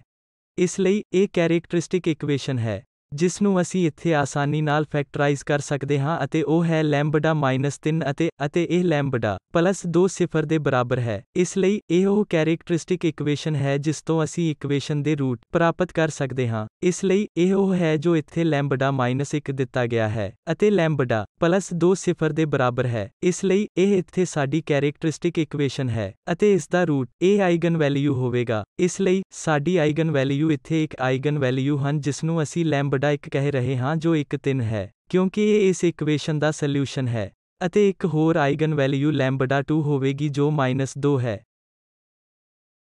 ਅਤੇ ਆਈਗਨ ਵੈਕਟਰ ਹੁਣ ਇੱਥੇ ਹਰੇਕ ਦੇ ਅਨੁਸਾਰੀ ਹਨ। ਇਸ ਲਈ ਆਓ ਪਹਿਲਾਂ ਇਸ ਲੈਂਬਡਾ ਨੂੰ ਲੈ ਲਈਏ 1 ਬਰਾਬਰ 3 ਹੈ। ਇਸ ਲਈ ਇਸ ਨੂੰ ਲੈਂਦੇ ਹੋਏ ਸਾਨੂੰ ਹੁਣ ਸਮੀਕਰਨ ਦੀ ਪ੍ਰਣਾਲੀ ਬਣਾਉਣੀ ਪਵੇਗੀ 1 ਮਾਈਨਸ ਲੈਂਬਡਾ I ਅਤੇ ਟਾਈਮਸ ਇਸ x ਇੱਥੇ। ਇਸ ਲਈ ਇਹ ਇਕੁਏਸ਼ਨ ਦੀ ਇੱਕ ਸਿਸਟਮ ਹੋਵੇਗਾ। ਸਾਨੂੰ ਇਹਨਾਂ ਤਿੰਨਾਂ ਨੂੰ ਡਾਇਗੋਨਲ ਐਂਟਰੀਆਂ ਵਿੱਚੋਂ ਸਬਟਰੈਕਟ ਕਰਨਾ ਪਵੇਗਾ ਅਤੇ ਇਹ ਇੱਥੇ ਸਾਡਾ ਮੈਟ੍ਰਿਕਸ ਹੋਵੇਗਾ। ਮਤਲਬ, ਇਸ ਲਈ ਜੇਕਰ ਅਸੀਂ ਅਜਿਹਾ ਕਰਦੇ ਹਾਂ, ਇਸ ਲਈ ਇੱਥੇ 1 3 I, ਇਸ ਲਈ 1 ਇੱਥੇ 2 ਸੀ। ਜੇਕਰ ਅਸੀਂ ਡਾਇਗੋਨਲ ਐਂਟਰੀਆਂ ਵਿੱਚੋਂ 3 ਨੂੰ ਘਟਾਉਂਦੇ ਹਾਂ ਤਾਂ ਸਾਨੂੰ ਇੱਥੇ 1 ਘਟਾਓ ਮਿਲੇਗਾ, ਅਤੇ ਇੱਥੇ 4 ਅਤੇ ਇਹ ਸਬਟਰੈਕਟ 1 ਹੈ ਅਤੇ ਫਿਰ -100 ਘਟਾਓ 3, ਇਸ ਲਈ ਇਹ -4 ਹੋਵੇਗਾ ਅਤੇ ਫਿਰ ਸਾਡੇ ਕੋਲ ਇਹ x1 x2 x ਲਈ ਇਸ ਦੇ 2 ਕੰਪੋਨੈਂਟ ਹਨ, ਅਤੇ ਰਾਈਟ ਹੈਂਡ ਸਾਈਡ ਦਾ ਇਹ 0 ਵੈਕਟਰ ਹੈ। ਸਾਡੇ ਕੋਲ ਇਕੁਏਸ਼ਨ ਦੀ ਇਹ ਸਿਸਟਮ ਹੈ ਜਿਸ ਨੂੰ ਹੱਲ ਕਰਨ ਦੀ ਲੋੜ ਹੈ। ਇਸ ਲੈਂਬਡਾ ਦੇ ਅਨੁਸਾਰੀ ਆਈਗਨ ਵੈਕਟਰ ਪ੍ਰਾਪਤ ਕਰਨ ਲਈ 1 3 ਦੇ ਬਰਾਬਰ ਹੈ, ਅਤੇ ਇਹ ਹੈ ਸਧਾਰਨ ਕਿਉਂਕਿ ਸਾਡਾ ਇਹ ਮੈਟ੍ਰਿਕਸ ਇੱਥੇ ਹੈ ਜਿਸ ਨੂੰ ਮੈਂ ਦੁਬਾਰਾ ਇਸ ਨੂੰ ਇਹ ਕਹਿ ਰਿਹਾ ਹਾਂ। ਇਸ ਲਈ ਇਹ ਹੈ ਮੈਟ੍ਰਿਕਸ ਜਿਸ ਨੂੰ ਅਸੀਂ ਆਸਾਨੀ ਨਾਲ ਇਸ ਤੱਕ ਪ੍ਰਾਪਤ ਕਰ ਸਕਦੇ ਹਾਂ। ਘਟਾਇਆ ਗਿਆ ਐਸ਼ਲੋਨ ਫੋਰਮ। ਰੋ ਨੇ ਇਸ ਮੈਟ੍ਰਿਕਸ ਲਈ ਐਸ਼ਲੋਨ ਫੋਰਮ ਨੂੰ ਘਟਾ ਦਿੱਤਾ ਹੈ -1 ਅਤੇ ਇਹ 1 ਹੋਵੇਗਾ, ਅਤੇ ਇੱਥੇ ਅਸੀਂ 4 ਨਾਲ ਮਲਟੀਪਲਾਈ ਬਾਏ ਕਰ ਸਕਦੇ ਹਾਂ ਅਤੇ ਇਸ ਇਕੁਏਸ਼ਨ ਨੂੰ ਸੰਪਾਦਿਤ ਕਰ ਸਕਦੇ ਹਾਂ। ਇਸ ਲਈ ਇਹ 0 ਦੇਵੇਗਾ, ਅਤੇ ਇਹ ਹੈ ਰੋ ਇਸ ਮੈਟ੍ਰਿਕਸ ਦੇ ਐਸ਼ਲੋਨ ਫਾਰਮ ਨੂੰ ਘਟਾਉਂਦੀ ਹੈ ਜਿੱਥੋਂ ਅਸੀਂ ਕਰ ਸਕਦੇ ਹਾਂ। ਆਸਾਨੀ ਨਾਲ ਸੋਲਿਊਸ਼ਨ ਦੀ ਆਈਡੈਂਟੀਟੀ ਕਰੋ। ਇਸ ਲਈ ਇੱਥੇ ਇਹ ਸਾਡਾ ਹੈ। ਪਿਵਟ ਐਲੀਮੈਂਟ ਪਹਿਲਾ ਇੱਕ ਮਾਈਨਸ, ਅਤੇ ਇੱਥੇ ਸਾਡੇ ਕੋਲ 0 ਰੋਜ਼ ਹਨ। ਇਸ ਲਈ ਕੁਦਰਤੀ ਤੌਰ ਤੇ ਸਾਨੂੰ ਇੱਕ ਨਾਨ ਟ੍ਰਿਵੀਅਲ ਸੋਲਿਊਸ਼ਨ ਮਿਲੇਗਾ ਕਿਉਂਕਿ ਲੈਂਬਡਾ ਇਸ ਕੰਡੀਸ਼ਨ ਨਾਲ ਪ੍ਰਾਪਤ ਕੀਤੇ ਗਏ ਸਨ ਕਿ ਸਾਨੂੰ ਗੈਰ ਟ੍ਰਿਵੀਅਲ ਹੱਲ ਮਿਲੇਗਾ, ਭਾਵ ਹਮੇਸ਼ਾ ਸਾਨੂੰ ਮਿਲੇਗਾ। ਅਜਿਹੇ ਸਿਸਟਮ ਨੂੰ ਹੱਲ ਕਰਨ ਲਈ ਕੁਝ ਫਰੀ ਵੇਰੀਏਬਲ। ਇਸ ਲਈ ਇੱਥੇ ਇਸ x2 ਨੂੰ ਅਸੀਂ ਫਰੀ ਵੇਰੀਏਬਲ ਕਹਿ ਸਕਦੇ ਹਾਂ। ਇਹ x2 ਇੱਕ ਮੁਫਤ ਵੇਰੀਏਬਲ ਹੈ। ਅਸੀਂ ਉਸ ਵੈਲਿਊ ਨੂੰ ਚੁਣ ਸਕਦੇ ਹਾਂ ਜੋ ਅਸੀਂ ਪਸੰਦ ਕਰਦੇ ਹਾਂ। ਇਸ ਲਈ ਜੇਕਰ ਅਸੀਂ x2 ਇੱਕ ਚੁਣਦੇ ਹਾਂ, ਫਿਰ ਇਹ ਸਮੀਕਰਨ ਸਾਨੂੰ ਦੇਵੇਗਾ। ਇਸ ਲਈ -x1 ਪਲੱਸ x2 0 ਦੇ ਬਰਾਬਰ ਹੈ ਜੋ ਕਿ ਇਕੁਏਸ਼ਨ ਹੈ ਇੱਥੇ, ਅਤੇ ਜੇਕਰ ਅਸੀਂ ਚੁਣਦੇ ਹਾਂ x2 1 ਦੇ ਬਰਾਬਰ ਹੈ, ਇਸ ਲਈ x1 ਵੀ 1 ਹੋਵੇਗਾ। ਇਸ ਦਾ ਇੱਕ ਹੱਲ ਹੈ ਅਤੇ ਉਹ ਸੋਲਿਊਸ਼ਨ ਦੀਆਂ ਬੇਅੰਤ ਸੰਭਾਵਨਾਵਾਂ ਹਨ। ਇਸ ਲਈ ਇੱਥੇ ਹੱਲ ਦੀ ਇੱਕ ਸੰਭਾਵਨਾ ਇਹ ਹੈ ਕਿ x1 ਹੈ ਅਤੇ x2 ਵੀ 1 ਹੈ। ਇਸ ਲਈ ਇਹ ਉਹ ਹੱਲ ਹੈ ਜੋ ਅਸੀਂ ਇਸ ਵਿੱਚੋਂ ਪ੍ਰਾਪਤ ਕਰਦੇ ਹਾਂ, ਜੋ ਕਿ ਇਸ ਦਾ ਕੋਈ ਵੀ ਮਲਟੀਪਲ ਇੱਕ ਹੱਲ ਹੈ। ਇਸ ਲਈ ਸਾਡੇ ਕੋਲ 2 ਹੋ ਸਕਦੇ ਹਨ, ਜਾਂ ਕੋਈ ਸੰਖਿਆ ਅਸੀਂ ਇਸ ਨਾਲ ਗੁਣਾ ਕਰ ਸਕਦੇ ਹਾਂ ਜੋ ਹੋਵੇਗਾ ਇਸ ਇਕੁਏਸ਼ਨ ਦਾ ਸੋਲਿਊਸ਼ਨ, ਭਾਵ ਆਈਗਨ ਵੈਕਟਰ। ਇਸ ਲਈ ਆਈਗਨ ਵੈਕਟਰ ਹੈ ਇੱਥੇ ਕਦੇ ਵੀ ਯੂਨੀਕ ਨਹੀਂ ਹੁੰਦਾ। ਇਸ ਲੈਂਬਡਾ ਦੇ ਅਨੁਸਾਰੀ 1 3 ਦੇ ਬਰਾਬਰ ਹੈ। ਸਾਨੂੰ ਇਹ ਵੈਕਟਰ 1 ਮਿਲਿਆ ਹੈ। ਇੱਕ ਵੈਕਟਰ ਹੈ ਵੀ ਜ਼ਿਕਰ ਕਰਨ ਦੀ ਲੋੜ ਹੈ ਕਿਉਂਕਿ 2 ਸੋਲਿਊਸ਼ਨ ਵੀ ਹੋਣਗੇ ਅਤੇ ਉਹ ਆਈਗਨ ਵੈਕਟਰ ਵੀ ਹੋਣਗੇ। ਇਸ ਦਾ ਕੋਈ ਵੀ ਮਲਟੀਪਲ ਆਈਗਨ ਵੈਕਟਰ ਹੋਵੇਗਾ ਕਿਉਂਕਿ ਇਹ ਇਸ ਦਾ ਸੋਲਿਊਸ਼ਨ ਹੈ, ਅਤੇ ਇਹ ਸੋਲਿਊਸ਼ਨ ਦੇ ਜਨਰੇਟਰ ਦੀ ਕਿਸਮ ਹੈ, ਜਾਂ ਇਸ ਦੇ A-3i ਮੈਟ੍ਰਿਕਸ ਦੀ ਨਲ ਸਪੇਸ ਦੇ ਬੇਸਿਸ ਹਨ। ਇਸ ਲਈ ਇਹ ਆਧਾਰ ਇੱਥੇ ਹੈ। ਇਸ ਦੀ ਨਲ ਸਪੇਸ A-3i, ਅਤੇ ਇਹ ਇੱਥੇ x ਵੈਕਟਰ ਹੈ ਜਿਸਨੂੰ ਅਸੀਂ ਈਜੇਨ ਵੈਕਟਰ ਕਹਿੰਦੇ ਹਾਂ। ਇਸ ਲਈ ਉਹੀ ਸਿਮਿਲਰ ਕਦਮ ਸਾਨੂੰ ਹੁਣ ਦੁਹਰਾਉਣੇ ਪੈਣਗੇ। ਲੈਂਬਡਾ 2 ਲਈ -2 ਦੇ ਇਕੁਅਲ ਹੈ ਅਤੇ ਹੋ ਸਕਦਾ ਹੈ ਕਿ ਮੈਂ ਇਸ ਨੂੰ ਛੱਡ ਸਕਦਾ ਹਾਂ। ਇੱਥੇ ਸਾਡੇ ਕੋਲ ਹੁਣ A+2i ਹੈ। ਇਸ ਲਈ ਇਹ 2 ਹੁਣ ਇਸ ਵਿੱਚ ਸ਼ਾਮਲ ਕੀਤੇ ਜਾਣਗੇ ਡਾਇਗੋਨਲ ਐਂਟਰੀਆਂ ਲਈ। ਇਸ ਲਈ ਸਾਡੇ ਕੋਲ A+2 ਹੋਵੇਗਾ i A4 1 ਅਤੇ 4 -1 ਹੋਵੇਗਾ ਮੈਟ੍ਰਿਕਸ ਦੇ ਤੌਰ ਤੇ, ਅਤੇ ਉੱਥੋਂ ਅਸੀਂ ਦੁਬਾਰਾ ਪ੍ਰਾਪਤ ਕਰ ਸਕਦੇ ਹਾਂ। ਇੱਥੇ ਇੱਕ ਵੈਕਟਰ 1 4 ਪਰ ਇਸ ਦਾ ਕੋਈ ਗੁਣਜ ਵੀ ਆਈਗਨ ਵੈਕਟਰ ਹੋਵੇਗਾ।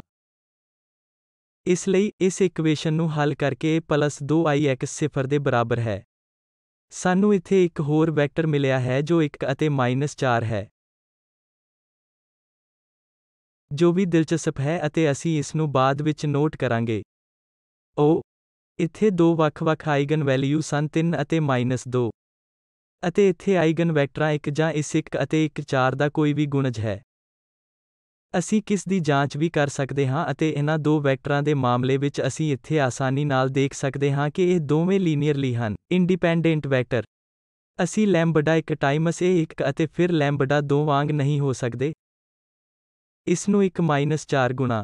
ਜੇਕਰ ਤੁਸੀਂ ਇਸ ਲੀਨੀਅਰ ਕੰਬੀਨੇਸ਼ਨ ਨੂੰ 0 ਤੇ ਸੈੱਟ ਕਰਨਾ ਚਾਹੁੰਦੇ ਹੋ, ਇੱਕੋ ਇੱਕ ਸੋਲਿਊਸ਼ਨ ਇਹ ਹੋਵੇਗਾ ਕਿ ਲੈਂਬਡਾ 1 0 ਹੈ ਅਤੇ ਲੈਂਬਡਾ 2 0 ਹੈ। ਇੱਥੇ ਕੋਈ ਹੋਰ ਸੰਭਾਵਨਾ ਨਹੀਂ ਹੈ। ਇਸ ਲਈ ਇਹ ਵੈਕਟਰ 1 ਅਤੇ 1 4 ਇਹ ਲੀਨੀਅਰਲੀ ਤੌਰ ਤੇ ਇੰਡੀਪੈਂਡੈਂਟ ਵੈਕਟਰ ਹਨ।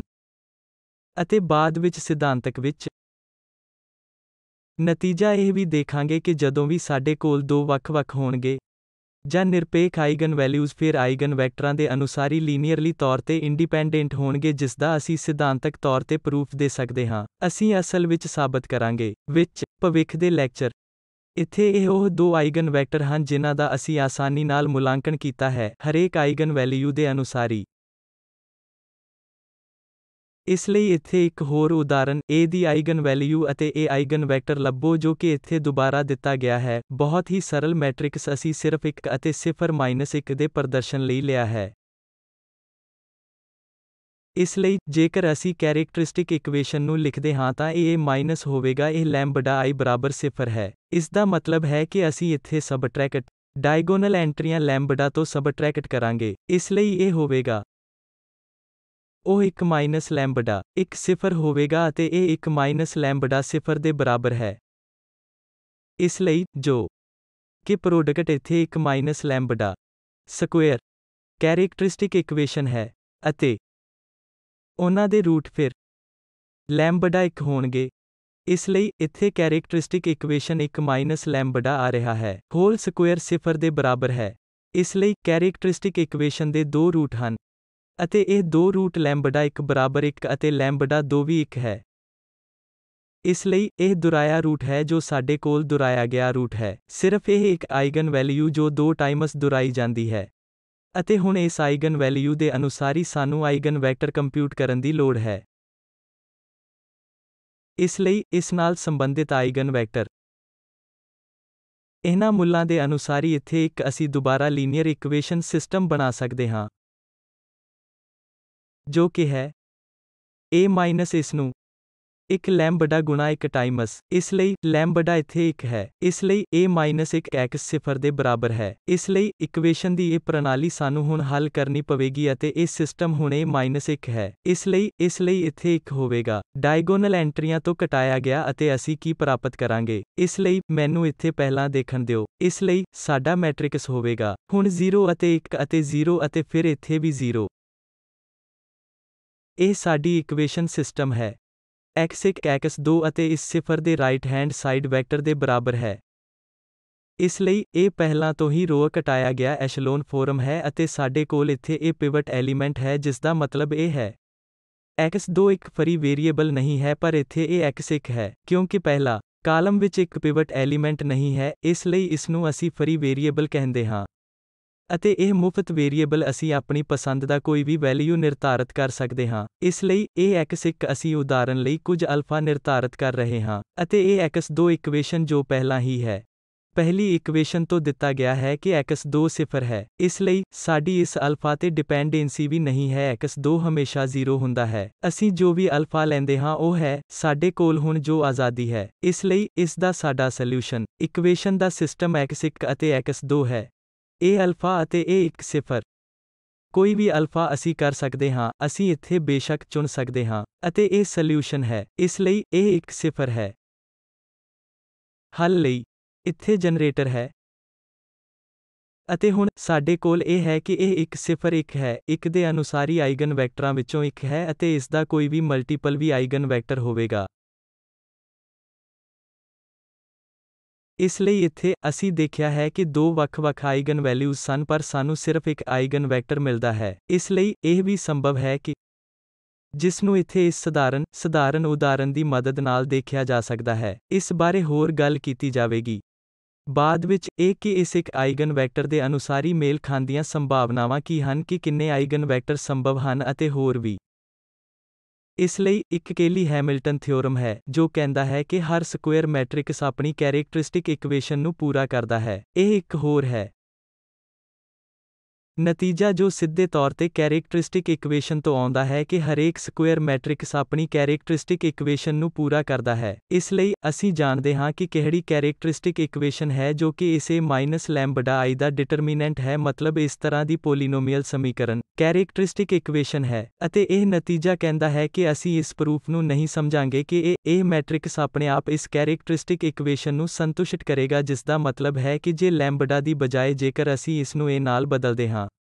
ਇਸ ਲਈ ਇੱਥੇ 1 power n A power n minus 1 ਅਤੇ ਫਿਰ A ਅਤੇ ਇਸ ਤਰ੍ਹਾਂ Cn ਤੱਕ। ਇਹ ਉਸ ਸਥਿਤੀ ਵਿੱਚ ਹੋਵੇਗਾ Cn ਇਨਟੂ i ਉਸੇ ਆਕਾਰ ਦਾ ਆਈਡੈਂਟਿਟੀ ਮੈਟ੍ਰਿਕਸ ਹੋਵੇਗਾ ਤਾਂ ਕਿ ਇਹ ਕੇਲੀ ਹੈਮਿਲਟਨ ਥਿਓਰਮ ਕਹਿੰਦਾ ਹੈ ਕਿ ਹਰ ਸਕੁਏਅਰ ਮੈਟ੍ਰਿਕਸ ਇਸ ਦੇ ਕੈਰੇਕਟਰਿਸਟਿਕ ਇਕੁਏਸ਼ਨ ਨੂੰ ਵੀ ਸੰਤੁਸ਼ਟ ਕਰਦਾ ਹੈ ਅਤੇ ਇਸ ਦਾ ਮਤਲਬ ਹੈ ਕਿ ਇਹ ਇਸ ਇਕੁਏਸ਼ਨ ਨੂੰ ਵੀ ਸੰਤੁਸ਼ਟ ਕਰੇਗਾ। ਇਸ ਲਈ ਇਹ ਸਿਰਫ ਲੈਂਬਡਾ ਨੂੰ ਇੱਥੇ A ਅਤੇ ਇਸ Cn ਨਾਲ ਬਦਲਿਆ ਗਿਆ ਹੈ। ਇਸ ਨੂੰ ਇਕਸਾਰ ਬਣਾਉਣ ਲਈ ਕਿਉਂਕਿ ਹੁਣ ਅਸੀਂ ਮੈਟ੍ਰਿਸਿਜ਼ ਨਾਲ ਕੰਮ ਕਰ ਰਹੇ ਹਾਂ। ਇਸ ਲਈ ਇੱਥੇ ਉਸੇ ਆਰਡਰ ਦਾ ਇੱਕ ਮੈਟ੍ਰਿਕਸ ਹੋਣਾ ਚਾਹੀਦਾ ਹੈ। ਇਸ ਲਈ ਇਹ ਕੇਲੀ ਹੈਮਿਲਟਨ ਥਿਓਰਮ ਦਾ ਨਤੀਜਾ ਹੈ ਜਿਸ ਦੀ ਅਸੀਂ ਉਦਾਹਰਨ ਵਜੋਂ ਇਸ ਦੀ ਵੈਰੀਫਾਈ ਕਰ ਸਕਦੇ ਹਾਂ। ਬਹੁਤ ਹੀ ਸਧਾਰਨ ਉਦਾਹਰਨ ਜਿਸ ਵਿੱਚ ਅਸੀਂ 11-6i 4i ਅਤੇ 1 ਲਿਆ ਹੈ ਅਤੇ ਅਸੀਂ ਇਸ ਜਾਂ ਕੇਲੀ ਹੈਮਿਲਟਨ ਥਿਓਰਮ ਦੁਆਰਾ ਇਸ ਕੈਰੇਕਟਰਿਸਟਿਕ ਪੋਲੀਨੋਮੀਅਲ ਨੂੰ ਵੈਰੀਫਾਈ ਕਰਾਂਗੇ। ਇਸ ਲਈ ਕੈਰੇਕਟਰਿਸਟਿਕ ਪੋਲੀਨੋਮੀਅਲ ਕੈਰੇਕਟਰਿਸਟਿਕ ਇਕੁਏਸ਼ਨ ਸਾਨੂੰ ਇਸ A ਦੇ ਅਨੁਸਾਰੀ ਲਿਖਣੀ ਪਵੇਗੀ ਜੋ ਕਿ ਇਸ ਲੈਂਬਡਾ ਨੂੰ ਡਾਇਗੋਨਲ ਐਂਟਰੀਆਂ ਤੋਂ ਘਟਾ ਕੇ ਹੀ ਹੋਵੇਗਾ। ਅਤੇ ਹੁਣ ਅਸੀਂ ਕਰ ਸਕਦੇ ਹਾਂ ਇਸ ਦੇ ਟਰਮਜ਼ ਵਿੱਚ ਲਿਖੋ। ਮੇਰਾ ਮਤਲਬ ਇਹ ਹੈ ਇੱਥੇ ਡਿਟਰਮੀਨੈਂਟ ਇਸ ਲਈ ਅਸੀਂ ਇਹ ਇਕੁਏਸ਼ਨ ਲੈਂਬਡਾ ਸਕੁਏਅਰ ਅਤੇ -12 ਲੈਂਬਡਾ ਪ੍ਰਾਪਤ ਕਰਾਂਗੇ। -13 ਜੋ ਕਿ 11 ਮਾਈਨਸ ਲੈਂਬਡਾ 2 1 ਮਾਈਨਸ ਲੈਂਬਡਾ ਦਾ ਪ੍ਰੋਡਕਟ ਹੈ। ਅਤੇ ਫਿਰ ਇੱਥੇ ਮਾਈਨਸ ਪਲੱਸ 20 4 ਸਕੁਏਅਰ ਤਾਂ ਫਿਰ -24। ਤਾਂ ਕਿ ਅਸੀਂ ਕਰ ਸਕਦੇ ਹਾਂ, ਸਰਲ ਕਰਨ ਤੇ ਸਾਨੂੰ ਇਹ ਇਕੁਏਸ਼ਨ ਲੈਂਬਡਾ ਸਕੁਏਅਰ -12 ਲੈਂਬਡਾ -13 ਪ੍ਰਾਪਤ ਹੋਵੇਗਾ। ਅਤੇ ਹੁਣ ਅਸੀਂ ਕੀ ਦੇਖਾਂਗੇ ਕੇਲੀ ਹੈਮਿਲਟਨ ਥਿਓਰਮ ਕਹਿੰਦੀ ਹੈ ਕਿ ਇਹ 1 ਸਕੁਏਅਰ -12 1 ਘਟਾਓ 13 i ਇਹ ਸਿਫਰ 0 ਹੋਣਾ ਚਾਹੀਦਾ ਹੈ। ਇਹ ਇਸ ਲਈ ਸੰਤੁਸ਼ਟ ਹੈ। ਕੈਰੇਕਟਰਿਸਟਿਕ ਇਕੁਏਸ਼ਨ ਅਤੇ ਜੇਕਰ ਅਸੀਂ ਇਸ ਨੂੰ ਕੰਪਿਊਟ ਕਰਦੇ ਹਾਂ 1 ਸਕੁਏਅਰ ਜੋ ਇੱਥੇ ਆ ਰਿਹਾ ਹੈ, ਇਸ ਲਈ ਮੈਟ੍ਰਿਕਸ A ਦੇ ਨਾਲ ਇਸ A ਦਾ ਪ੍ਰੋਡਕਟ ਜੋ ਇਸ ਨੂੰ ਇੱਥੇ ਇਸ 12 ਟਾਈਮਸ ਇਹ ਆਵੇਗਾ। ਇਸ ਲਈ 12 ਨੂੰ A ਦੀ ਹਰੇਕ ਐਂਟਰੀ ਨਾਲ ਗੁਣਾ ਕੀਤਾ ਜਾਂਦਾ ਹੈ। ਅਤੇ ਫਿਰ ਸਾਡੇ ਕੋਲ ਇੱਥੇ -13 ਆਏ ਹਨ। ਜਦੋਂ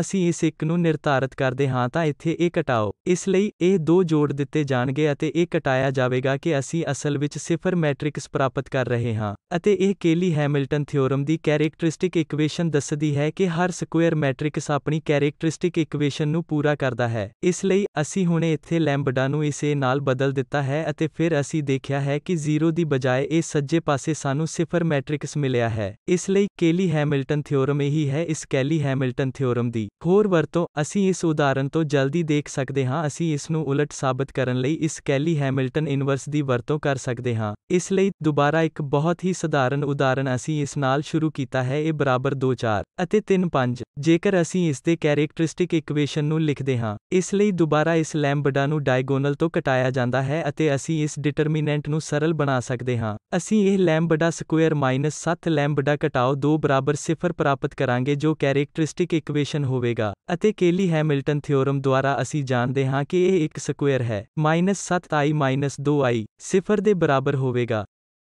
ਅਤੇ ਜੋ ਅਸੀਂ ਲਿਖ ਸਕਦੇ ਹਾਂ, ਅਸੀਂ ਇਸ ਨੂੰ ਪਹਿਲਾਂ 2 ਟਰਮਜ਼ ਵਿੱਚ ਇਸ ਨੂੰ ਕਾਮਨ ਲੈ ਸਕਦੇ ਹਾਂ। ਇਸ ਲਈ A ਇਨਟੂ A ਇਸ 7 ਨੂੰ ਆਈਡੈਂਟਿਟੀ ਮੈਟ੍ਰਿਕਸ ਪੇਸ਼ ਕੀਤਾ ਜਾਵੇਗਾ ਅਤੇ ਇਸ 2i ਦੇ ਬਰਾਬਰ ਹੈ। ਅਤੇ ਹੁਣ ਅਸੀਂ ਇੱਥੇ ਕੀ ਕਰ ਸਕਦੇ ਹਾਂ, ਅਸੀਂ ਇਨਵਰਸ ਗੁਣਾ ਕਰ ਸਕਦੇ ਹਾਂ। ਦੁਬਾਰਾ ਇੱਕ ਪੁਆਇੰਟ ਨੋਟ ਕੀਤਾ ਜਾਣਾ ਚਾਹੀਦਾ ਹੈ ਕਿ ਅਸੀਂ ਇਹ ਇਨਵਰਸ ਨਾਲ ਮਲਟੀਪਲਾਈ ਬਾਏ ਕਰ ਸਕਦੇ ਹਾਂ ਅਤੇ ਇਨਵਰਸ ਐਗਜ਼ਿਸਟ ਕਰਦਾ ਹੈ। ਇਸ ਲਈ ਹੁਣ ਤੱਕ ਇਹ ਠੀਕ ਹੈ ਕੇਲੀ ਹੈਮਿਲਟਨ ਥਿਓਰਮ ਕਹਿੰਦਾ ਹੈ ਕਿ ਹਰ ਸਕੁਏਅਰ ਮੈਟ੍ਰਿਕਸ ਆਪਣੀ ਕੈਰੇਕਟਰਿਸਟਿਕ ਇਕੁਏਸ਼ਨ ਨੂੰ ਪੂਰਾ ਕਰਦਾ ਹੈ। ਪਰ ਜੇਕਰ ਤੁਸੀਂ ਹੁਣ ਇੱਥੇ ਇਨਵਰਸ ਨਾਲ ਗੁਣਾ ਕਰ ਰਹੇ ਹੋ ਤਾਂ ਇਹ ਉਦੋਂ ਹੀ ਸੰਭਵ ਹੈ ਜਦੋਂ ਇਨਵਰਸ ਐਗਜ਼ਿਸਟ ਕਰਦਾ ਹੈ। ਇਸ ਲਈ ਸਾਨੂੰ ਨਹੀਂ ਕਰਨਾ ਚਾਹੀਦਾ। ਅਜਿਹੀਆਂ ਗਣਨਾਵਾਂ ਕਰੋ ਜਦੋਂ ਇਹ ਇਨਵਰਸ ਮੌਜੂਦ ਨਾ ਹੋਵੇ। ਸਾਨੂੰ ਪਹਿਲਾਂ ਵੈਰੀਫਾਈ ਕਰਨਾ ਚਾਹੀਦਾ ਹੈ ਕਿ ਕੀ ਇੱਕ ਇਨਵਰਸ ਮੌਜੂਦ ਹੈ ਜਾਂ ਨਹੀਂ। ਇਸ ਸਥਿਤੀ ਵਿੱਚ ਇਹ ਕੁਦਰਤੀ ਤੌਰ ਤੇ ਮੌਜੂਦ ਹੈ। ਇਸ ਲਈ ਇੱਥੇ ਅਸੀਂ ਇੱਕ ਇਨਵਰਸ ਨਾਲ ਗੁਣਾ ਕਰਦੇ ਹਾਂ ਅਤੇ ਜੋ ਅਸੀਂ ਪ੍ਰਾਪਤ ਕਰਾਂਗੇ, ਰਾਈਟ ਹੈਂਡ ਸਾਈਡ ਇਹ ਇਨਵਰਸ ਹੋਵੇਗੀ ਅਤੇ ਇਹਨਾਂ ਦੋ ਨੂੰ ਅਸੀਂ ਇੱਥੇ ਡਿਵਾਈਡ ਕਰ ਸਕਦੇ ਹਾਂ। ਇਸ ਲਈ ਅਸੀਂ 1 ਤੋਂ 2 -7i ਪ੍ਰਾਪਤ ਕਰਾਂਗੇ, ਜੋ ਕਿ ਇੱਕ ਇਨਵਰਸ ਹੋਣਾ ਚਾਹੀਦਾ ਹੈ। ਇਸ ਲਈ ਬਹੁਤ ਆਸਾਨੀ ਨਾਲ ਸਾਨੂੰ ਇੱਥੇ ਇਨਵਰਸ ਮਿਲ ਗਿਆ ਹੈ। ਇਸ ਲਈ ਸਾਨੂੰ ਇਹ ਪ੍ਰਾਪਤ ਕਰਨ ਲਈ ਸਿਰਫ ਸਧਾਰਨ ਗਣਨਾ ਕਰਨ ਦੀ ਲੋੜ ਹੈ। A inverse A A 7 Times i। ਇਸ ਲਈ ਇਹ ਕੇਲੀ ਹੈਮਿਲਟਨ ਥਿਓਰਮ ਦੀ ਵਰਤੋਂ ਕਰਦੇ ਹੋਏ A ਇਨਵਰਸ ਦੀ ਵੈਲਿਊ ਹੈ। ਇਸ ਕਨਕਲੂਜਨ ਤੇ ਪਹੁੰਚਣਾ ਕਿ ਅਸੀਂ ਇੱਥੇ ਕੀ ਕੀਤਾ ਹੈ। ਅਸੀਂ ਅਧਿਐਨ ਕੀਤਾ ਹੈ, ਅਸੀਂ ਆਈਗਨ ਵੈਲਿਊ ਅਤੇ ਆਈਗਨ ਵੈਕਟਰ ਨੂੰ ਪੇਸ਼ ਕੀਤਾ ਹੈ। ਅਤੇ ਅਸਲ ਵਿੱਚ ਇਹ ਇਕੁਏਸ਼ਨ ਬਹੁਤ ਮਹੱਤਵਪੂਰਨ ਸੀ। ਇਹ x ਲੈਂਬਡਾ x ਦੇ ਇਕੁਅਲ ਹੈ। ਇਹ ਲੈਂਬਡਾ ਆਈਗਨ ਵੈਲਿਊ ਅਤੇ ਅਨੁਸਾਰੀ ਆਈਗਨ ਵੈਕਟਰ ਹੈ। x ਦੁਆਰਾ ਦਿੱਤਾ ਜਾਵੇਗਾ। ਅਸੀਂ ਇਸ ਕੇਲੀ ਹੈਮਿਲਟਨ ਥਿਓਰਮ ਦਾ ਵੀ ਅਧਿਐਨ ਕੀਤਾ ਹੈ, ਜੋ ਕਹਿੰਦਾ ਹੈ ਕਿ ਹਰ ਸਕੁਏਅਰ ਮੈਟ੍ਰਿਕਸ ਆਪਣੀ ਕੈਰੇਕਟਰਿਸਟਿਕ ਇਕੁਏਸ਼ਨ ਨੂੰ ਪੂਰਾ ਕਰਦਾ ਹੈ। ਇੱਥੇ ਰਾਈਟ ਹੈਂਡ ਸਾਈਡ ਇਹ ਇੱਕ 0 ਮੈਟ੍ਰਿਕਸ ਹੈ। ਉਸੇ ਆਰਡਰ ਸਾਰੀਆਂ ਐਂਟਰੀਆਂ 0 ਹੋਣ। ਇਹ ਲੈਕਚਰ ਲਈ ਵਰਤੇ ਗਏ ਹਵਾਲੇ ਹਨ। ਧੰਨਵਾਦ।